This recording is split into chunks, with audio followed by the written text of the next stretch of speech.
دویمه خبره درته راوړم یو فدایي 8 کاله بندي و په زندان کې 8 کاله بعد را ایله سو 15 منټه د مازدیګر لمانځه ته پاته وه په الله قسم چې زه د یو 2-3 ملایانو سره ورغلم مبارکۍ ته چې روغبړې را سره وکړي جومات ودرېدی جومات ته ولاړو لمونځ مو وکړي چې راوتم د وروره سره را سره پر بغل سو پلار یې رالی وایي څنګه در سره پر بغل سو ما ورته ویل څه په خبر یم پوښتنه به کوي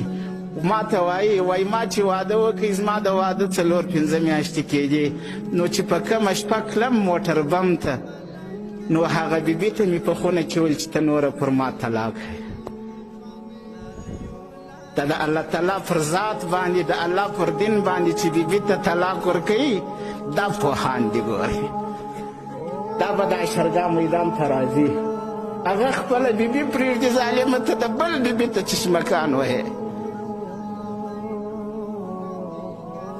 خپله بیبي هغه پرېږدي ته لږ انصاف وکړه ما ورته ویل چې رالې څنګه پیښه ده وای په دا 8 کاله کې په الله قسم که زما بیبي یا د پلار کره دا خبر ښکاره کړې ده یا یې زموږ کره ښکاره کړ